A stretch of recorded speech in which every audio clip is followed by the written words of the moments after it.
आकाशदीप जयशंकर प्रसाद। बंदी, क्या है, सोने दो। मुक्त होना चाहते हो? अभी नहीं, निद्रा खुलने पर चुप रहो, फिर अवसर ना मिलेगा। बड़ा शीत है, कहीं से कंबल डालकर कोई शीत से मुक्त करता। आंधी की संभावना है, यही अवसर है। आज मेरे बंधन शिथिल हैं। तो क्या तुम भी बंदी हो? हाँ हाँ, धीरे बोलो। इस नाव पर केवल 10 नाविक और प्रहरी हैं। शस्त्र मिलेगा? मिल जाएगा। पोत से संबंध रज्जू काट सकोगे? हाँ। समुद्र में हिलोरें उठने लगी। दोनों बंदी आपस में टकराने लगे। पहले बंदी ने अपने को स्वतंत्र कर लिया, दूसरे का बंधन खोलने का प्रयत्न करने लगा। लहरों के धक्के दूसरे को स्पर्श से पुलकित कर रहे थे। मुक्ति की आशा, स्नेह का असंभावित आलिंगन, दोनों ही अंधकार में मुक्त हो गए। दूसरे बंदी ने हर्षित से उसको गले से लगा लिया। सहसा उस बंदी ने कहा, ये क्या, तुम स्त्री हो? क्या स्त्री होना कोई पाप है? अपने को अलग करते हुए स्त्री ने कहा। शस्त्र कहाँ है? तुम्हारा नाम? चंपा। तारक खचित नील अंबर और समुद्र के अवकाश में पवन ऊधम मचा रहा था। अंधकार से मिलकर पवन दुष्ट हो रहा था। समुद्र में आंदोलन था। नौका लहरों में विकल थी। स्त्री सतर्कता से लुढ़कने लगी। एक मतवाले नाविक के शरीर से टकराती हुई सावधानी से उसका कृपाण निकालकर फिर लुढ़कते हुए बंदी के समीप पहुंच गई। सहसा पोत से पथ प्रदर्शक ने चिल्लाकर कहा, आंधी! आपत्ति सूचक तुरंत बजने लगा। सब सावधान होने लगे। बंदी युवक उसी तरह पड़ा रहा। किसी ने रस्सी पकड़ी, कोई पाल खोल रहा था, पर युवक बंदी ढुलक कर उस रज्जू के पास पहुंचा जो पोत से संलग्न थी। तारे ढक गए, तरंगे उद्वेलित हुईं, समुद्र गरजने लगा। भीषण आंधी पिशाचिनी समान नाव को अपने हाथों से लेकर कंदुकिड़ा और अट्टहास करने लगी। इस झटके के साथ ही नाव स्वतंत्र थी। उस संकट में भी दोनों बंदी खिलखिलाकर हंस पड़े। आंधी के हाहाकार में उसे कोई न सुन सका। अनंत जल निधि में उषा का मधुर आलोक फूट उठा। सुनहली किरणों और लहरों की कोमल सृष्टि मुस्कुराने लगी। सागर शांत था। नाविकों ने देखा, पोत का पता नहीं, बंदी मुक्त हैं। नायक ने कहा, बुधगुप्त, तुमको मुक्त किसने किया? कृपाण दिखाकर बुधगुप्त ने कहा, इसने। नायक ने कहा, तो तुम्हें फिर बंदी बनाऊंगा। किसके लिए? पोताध्यक्ष मणिभद्र अतल जल में होगा नायक। अब इस नौका का स्वामी मैं हूं। तुम? जलदस्यु बुधगुप्त, कदापि नहीं, चौंक कर नायक ने कहा और अपना कृपाण टटोलने लगा। चंपा ने इसके पहले उस पर अधिकार कर लिया था। वह क्रोध से उछल पड़ा। तो तुम द्वंद्व युद्ध के लिए प्रस्तुत हो जाओ, जो विजयी होगा वही स्वामी होगा। इतना कहकर बुधगुप्त ने कृपाण देने का संकेत किया। चंपा ने कृपाण नायक के हाथ में दे दिया। भीषण घात प्रतिघात आरंभ हुआ। दोनों कुशल, दोनों त्वरित गति वाले थे। बड़ी निपुणता से बुधगुप्त ने अपना कृपाण दांतों से पकड़कर अपने दोनों हाथ स्वतंत्र कर लिए। चंपा भय और विस्मय से देखने लगी। नाविक प्रसन्न हो गए, परंतु बुधगुप्त ने लाघव से नायक का कृपाण वाला हाथ पकड़ लिया और विकट हुंकार से दूसरा हाथ कटी में डाल उसे गिरा दिया। दूसरे ही क्षण प्रभात की किरणों में बुधगुप्त का विजयी कृपाण हाथों में चमक उठा। नायक की कातर आंखें प्राण भिक्षा मांगने लगी। बुधगुप्त ने कहा, बोलो, अब स्वीकार है कि नहीं? मैं अनुचर हूँ, वरुण देव की शपथ, मैं विश्वासघात नहीं करूँगा। बुधगुप्त ने उसे छोड़ दिया। चंपा ने युवक जलदस्यु के सम्मुख आकर उस शत्रु को अपनी स्निग्ध दृष्टि और कोमल करों से वेदना विहीन कर दिया। बुधगुप्त इस सुगठित शरीर पर रक्त बिंदु विजय तिलक कर रहे थे। विश्राम लेकर बुधगुप्त ने पूछा, हम लोग कहाँ होंगे? बाली द्वीप से बहुत दूर, संभवतः एक नवीन द्वीप के पास, जिसमें अभी हम लोगों का बहुत कम आना जाना होता है। सिंहल के वर्णिकों का वहाँ प्राधान्य है। कितने दिनों में हम लोग वहाँ पहुँचेंगे? अनुकूल पवन मिलने पर 2 दिन में, तब के लिए खाद्य का अभाव न होगा। सहसा नायक ने नाविकों को डांड लगाने की आज्ञा दी और स्वयं पतवार पकड़कर बैठ गया।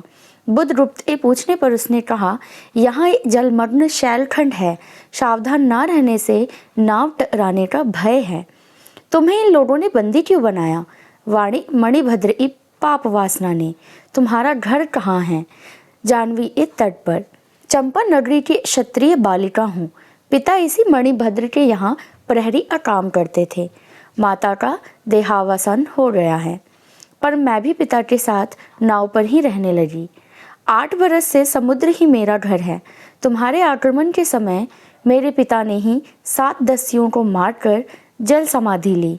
1 मास हुआ मैं इस नील नभ के नीचे नील जल निधि के ऊपर एक भयानक अनंतता में निसहाय हूँ, अनाथ हूँ। मणिभद्र ने मुझसे एक दिन घृणित प्रस्ताव किया। मैंने उसे गालियाँ सुनाई। उसी दिन से बंदी बना दी गई। चंपा रोष से जल रही थी। मैं भी ताम्रलिप्ति का क्षत्रिय हूँ चंपा, परंतु दुर्भाग्य से जलदस्यु बनकर जीवन बिताता हूँ। अब तुम क्या करोगी? मैं अपने दृष्ट और निर्दिष्ट नहीं होने दूंगी। वह जहाँ ले जाए। चंपा की आंखें निस्सीम प्रदेश में निरुद्देश्य थीं। किसी आकांक्षा के लाल डोरे ना थे। धवल अपांकों में बालकों के सदृश विश्वास था। हत्या व्यवसायी दस्यु भी उसे देखकर कांप गया। उसके मन में एक संभ्रमपूर्ण श्रद्धा यौवन की पहली लहरों को जगाने लगी। समुद्र वक्ष पर विलंबमयी राग रज्जित संध्या थिरकने लगी। चंपा के असंयत कुंतल उसकी पीठ पर बिखरे थे। दुर्दांत दस्यु ने देखा अपनी महिमा में अलौकिक एक तरुण बालिका। वह विस्मय से अपने हृदय को टटोलने लगा। उसे एक नई वस्तु का पता चला। वह थी कोमलता। उसी समय नायक ने कहा, हम लोग द्वीप के पास पहुंच गए। बेला से नाव टकराई। चंपा निर्भीकता से कूद पड़ी। मांझी भी उतरे। बुधगुप्त ने कहा, जब इसका कोई नाम नहीं है तो हम लोग इसे चंपा द्वीप क्यों कहेंगे? चंपा हंस पड़ी। 5 बरस बाद शरद ए धवल नक्षत्र नील गगन में झलमला रहे थे। चंद्र की उज्जवल विजय पर अंतरिक्ष में शरद लक्ष्मी ने आशीर्वाद के फूलों और खीलों को बिखेर दिया। चंपा के एक उच्च सौध पर बैठी हुई तरुणी चंपा दीप जला रही थी। बड़े यत्न से अभ्रक की मंजूषा में दीप धरकर उसने अपनी सुकुमार उंगलियों से डोरी खींची। वह दीपाधार ऊपर चढ़ने लगा। भोली भोली आंखें उसे ऊपर चढ़ते बड़ा हर्ष दे रही थी। डोरी धीरे धीरे खींची गई। चंपा की कामना थी कि उसका आकाशदीप नक्षत्रों से हिल मिल जाए, किंतु वैसा होना असंभव था। उसने आशा भरी आंखें फिरा ली। सामने जल राशि का रजत श्रृंगार था। वरुण बालिकाओं के लिए लहरों से हीरे और नीलम की गड़ा शैल मालाएं बन रही थीं और वे मायाविनी छलनाएं अपनी हंसी का कलनाद छोड़कर छिप जाती थीं। दूर दूर से धीवरों का वंशी झनकार उनके संगीत सा मुखरित हो रहा था। चंपा ने देखा कि तरल संकुल जलराशि में उसके कंडिल का प्रतिबिंब अस्त व्यस्त था। वह अपनी पूर्णता के लिए सैकड़ों चक्कर काटता था। वह अनमनी होकर उठ खड़ी हुई। किसी को पास ना देखकर पुकारा, जया। एक श्यामा युवती सामने आकर खड़ी हो गई। वह जंगली थी। नील नभमंडल से मुख में सुध नक्षत्रों की पंक्ति के समान उसके दांत हंसते ही रहते। वह चंपा को रानी कहती। बुधगुप्त की आज्ञा थी। महानाविक कब तक आवेंगे? बाहर पूछो तो, चंपा ने कहा और जया चली गई। दुरागत पवन चंपा के अंचल में विश्राम लेना चाहता था। उसके हृदय में गुदगुदी हो रही थी। आज न जाने क्यों वह बेसुध थी। वह दीर्घकाल दृढ़ पुरुष ने उसकी पीठ पर हाथ रख चमत्कृत कर दिया। उसने फिर कर कहा, बुधगुप्त, बावली हो क्या? यहाँ बैठी हुई अभी तक दीप जला रही हो? तुम्हें यह काम करना है? शेर निधिशाही अनंत की प्रसन्नता के लिए क्या दासियों से आकाश दीप जलवाऊं? हंसी आती है। तुम किसको दीप जलाकर पथ दिलाना चाहती हो? उसको जिसको तुमने भगवान मान लिया है। हाँ, वह भी कभी भटकते हैं, भूलते हैं। नहीं तो बुधगुप्त को इतना ऐश्वर्य क्यों देते? तो बुरा क्या हुआ इस द्वीप की अधीश्वरी चंपा रानी? मुझे इस बंदी गृह से मुक्त करो। अब तो बाली, जावा और सुमात्रा का वाणिज्य केवल तुम्हारे ही अधिकार में है महानाविक, परंतु मुझे उन दिनों की स्मृति सुहावनी लगती है जब तुम्हारे पास एक ही नाव थी और चंपा के उपकूल में पड़ने लाद कर हम लोग सुखी जीवन बिताते थे। इस जल में अगणित बार हम लोगों इतनी आलोकमय प्रभात में तारिकाओं की मधुर ज्योति में थिरकती थी। बुध गुप्त उस विजन अनंत में अब मांझी सो जाते थे, दीपक बुझ जाते थे। हम तुम परिश्रम से थककर पालों में शरीर लपेटकर एक दूसरे का मुंह क्यों देखते थे, वह नक्षत्रों की मधुर छाया। तो चंपा, अब उससे भी अच्छे ढंग से हम लोग विचर करेंगे। तुम मेरी प्राणदात्री हो, मेरी सर्वस्व हो। नहीं नहीं, तुमने 10वीं वृत्ति छोड़ दी, परंतु हृदय वैसा ही अकरुण, सतृष्ण और ज्वलनशील है। तुम भगवान के नाम पर हंसी उड़ाते हो, मेरे आकाशदीप पर व्यंग्य कर रहे हो नाविक। उस प्रचंड आंधी में प्रकाश की एक एक किरण के लिए हम लोग कितने व्याकुल थे। मुझे स्मरण है जब मैं छोटी थी, मेरे पिता नौकरी पर समुद्र में जाते थे। मेरी माता मिट्टी का दीपक बांस की पिटारी में भारी रथी के तट पर बांस के साथ ऊंचे टांग देती थी। उस समय वह प्रार्थना करती थी कि भगवान मेरे पथभ्रष्ट नाविक को अंधकार में ठीक पथ पर ले जाना। और जब मेरे पिता बरसों पर लौटते तो कहते, साध्वी, तेरी प्रार्थना से भगवान ने संकटों में मेरी रक्षा की है। वह गदगद हो जाती। मेरी माँ, आह नाविक, यह उसी की पुण्य स्मृति है। मेरे पिता, वीर पिता की मृत्यु के निष्ठुर कारण जलदस्यु, हट जाओ। सहसा चंपा का मुख क्रोध से भीषण होकर रंग बदलने लगा। महानाविक ने कभी यह रूप न देखा था। वह ठठाकर हंस पड़ा। ये क्या चंपा, तुम अस्वस्थ हो जाओगी, सो रहो, कहता हुआ चला गया। चंपा मुट्ठी बांधे उन्मादिनी से घूमती रही। निर्जन समुद्र के उपकूल में वेला से टकराकर लहरें बिखर जाती थी। पश्चिम का पथिक थक गया था, उसका मुख पीला पड़ गया। अपनी शांत गंभीर हलचल में जलनिधि विचार में निमग्न था। वह जैसे प्रकाश की उन्मलिन किरणों से विरक्त था। चंपा और जया धीरे धीरे उस तट पर आकर खड़ी हो गई। तरंग से उठते हुए पवन ने उनके वसन को अस्त व्यस्त कर दिया। जया के संकेत से छोटी सी नौका आई। दोनों के उस पर बैठते ही नाविक उतर गया। जया नाव खेने लगी। चंपा मुग्ध सी समुद्र के उदास वातावरण में अपने को मिश्रित कर देना चाहती थी। इतना जल, इतनी शीतलता, हृदय की प्यास न बुझी, पी सकूंगी नहीं। तो जैसे वेला में चोट खाकर सिंधु चिल्ला उठता है, उसी के समान रोदन करूं, या जलते हुए स्वर्ण गोला सदृश अनंत जल में डूबकर बुझ जाऊं। चंपा के देखते देखते पीड़ा और ज्वलन से आरक्त बिंब धीरे धीरे सिंधु में चौथाई आधा फिर संपूर्ण विलीन हो गया। एक दीर्घ निश्वास से लेकर चंपा ने मुंह फेर लिया। देखा तो महानाविक का बजरा उसके पास है। बुधगुप्त ने झुककर हाथ बढ़ाया। चंपा उसके सहारे बजरा पर चढ़ गई। दोनों पास पास बैठ गए। इतनी छोटी नाव पर इधर घूमना ठीक नहीं। पास ही वह जलमग्न शैलखंड है। कहीं नाव टकरा जाती या ऊपर चढ़ जाती चंपा तो अच्छा होता। बुधगुप्त, जल में बंदी होना कठोर प्राचीरों से तो अच्छा ही है। आह चंपा, तुम कितनी निर्दयी हो। बुधगुप्त को आज्ञा देकर देखो तो वह क्या नहीं कर सकता जो तुम्हारे लिए नए द्वीप की सृष्टि कर सकता है, नई प्रजा खोज सकता है, नए राज्य बना सकता है। उसकी परीक्षा लेकर तो देखो। कहो चंपा, वह कृपाण से अपना हृदय पिंड निकाल अपने हाथों अतल जल में विसर्जन कर दे। महानाविक जिसके नाम से बाली, जावा और चंपा का आकाश गूंजता था, पवन थर्राता था, घुटनों के बल चंपा के सामने छल छलाई आंखों से बैठा था। सामने शैलमाला की चोटी पर हरियाली में विस्तृत जल देश में नील पिंडल संध्या, प्रकृति की सहृदय कल्पना, विश्राम की शीतल छाया स्वप्न लोक का सृजन करने लगी।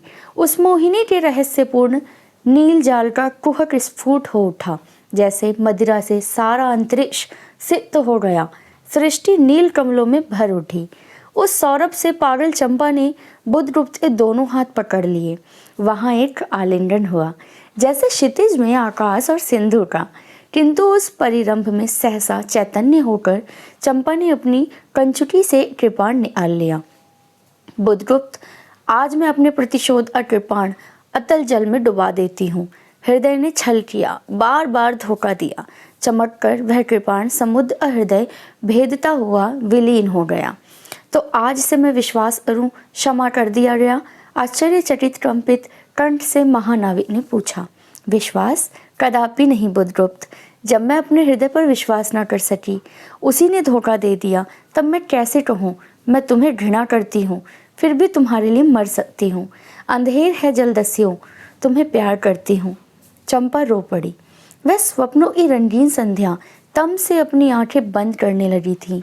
दीर्घ निश्वास लेकर महानाविक ने कहा, इस जीवन की पुण्यतम घड़ी की स्मृति में एक प्रकाश गृह बनाऊंगा चंपा। चंपा, यहीं उस पहाड़ी पर संभव है कि मेरे जीवन की धुंधली संध्या उससे अलोपूर्ण हो जाएगी। चंपा के दूसरे भाग में एक मनोरम शैलमाला थी। वह बहुत दूर तक सिंधु जल में निमग्न थी। सागर अचंचल जल उस पर उछलता हुआ उसे छिपाए हुए था। आज उसी शैलमाला पर चंपा के आदि निवासियों का समारोह था। उन सभी ने चंपा को वन देवी सा सजाया था। ताम्रलिप्ति से बहुत से सैनिक नाविकों की श्रेणी में वन कुसुम विभूषिता चंपा शिविका रूढ़ होकर जा रही थी। शैल के एक ऊंचे शिखर पर चंपा ने नाविकों को सावधान करने के लिए सुदृढ़ दीप स्तंभ बनवाया गया था। आज उसी का महोत्सव है। बुद्धगुप्त स्तंभ के द्वार पर खड़ा था। शिविका से सहायता देकर चंपा को उसने उतारा। दोनों ने भीतर पदार्पण किया था कि बांसुरी और ढोल बजने लगे। पंक्तियों में कुसुम भूषण से सजी वन बालाएं फूल उछालती हुई नाचने लगी। दीप स्तंभ की ऊपरी खिड़की से यह देखती हुई चंपा ने जया से पूछा, ये क्या है जया? इतनी बालिकाएं कहाँ से बटोर लाईं? आज रानी का ब्याह है ना? कहकर जया ने हंस दिया। बुद्धगुप्त विस्तृत जल निधि की ओर देख रहा था। उसे झकझोरकर चंपा ने पूछा, क्या यह सच है? यदि तुम्हारी इच्छा हो तो यह सच भी हो सकता है चंपा। कितने वर्षों से मैं ज्वालामुखी को अपनी छाती में दबाए हुए हूँ। चुप रहो महानाविक। क्या मुझे निसहाय और कंगाल जानकर तुमने आज सब प्रतिशोध लेना चाहा? मैं तुम्हारे पिता का घातक नहीं हूँ चंपा। वह दूसरे दस्यु के सत्र से मरे हैं। यदि मैं इस अविश्वास कर सकती बुद्धगुप्त, वह दिन कितना सुंदर होता, वह क्षण कितना स्पृहणीय। आह, तुम इस निष्ठुरता में भी कितने महान होते। जया नीचे चली गई थी। स्तंभ के संकीर्ण प्रकोष्ठ में बुद्धगुप्त और चंपा एकांत में दूसरे के सामने बैठे थे। बुद्धगुप्त ने चंपा के पैर पकड़ लिए। उच्छ्वासे शब्दों में वह कहने लगा, चंपा, हम लोग जन्मभूमि भारतवर्ष से कितनी दूर इन निरीह प्राणियों में इंद्र और शची के समान पूजित हैं, पर न जाने कौन सा अभिशाप हम लोगों को अभी तक अलग किए हुए हैं। स्मरण होता है वह दार्शनिक उपदेश, वह महिमा की प्रतिमा, मुझे वह स्मृति नित्य आकर्षित करती है। परंतु मैं क्यों नहीं जाता? जानती हूँ, इतना महत्व प्राप्त करने पर भी मैं कंगाल हूँ। मेरा पत्थर सा हृदय एक दिन सहसा तुम्हारे स्पर्श से चंद्रकांत मणि की तरह द्रवित हुआ। चंपा, मैं ईश्वर को नहीं मानता, मैं पाप को नहीं मानता, मैं दया को नहीं समझ सकता, मैं उस लोक में विश्वास नहीं करता, पर मुझे अपने हृदय के दुर्बल अंश पर श्रद्धा हो चली है। तुम न जाने कैसे एक बहकी हुई तारिका के समान मेरे शून्य में उदित हो गई हो। आलोक की एक कोमल रेखा इस निवेदतम में मुस्कुराने लगी है। पशु बल और धन के उपासक के मन में किसी शांत और एकांत कामना की हंसी खिलखिलाने लगी, पर मैं हंस न सका। चलोगी चंपा, पोतवाहिनी पर असंख्य धनराशि लाद कर राजरानी से जन्मभूमि के अंक में। आज हमारा परिणय है, कल ही हम लोग भारत के लिए प्रस्थान करेंगे। महानाविक बुद्धगुप्त की आज्ञा सिंधु की लहरें मानती हैं। वे स्वयं उस पुत्र पुज और दक्षिण पवन के समान भारत में पहुंचा देंगी। आह चंपा, चलो। चंपा ने उसके हाथ पकड़ लिए। किसी आकस्मिक झटके ने पल भर के लिए दोनों के अधरों को मिला दिया। सहसा चैतन्य होकर चंपा ने कहा, बुद्धगुप्त, मेरे लिए सब भूमि मिट्टी है, सब जल तरल है, सब पवन शीतल है।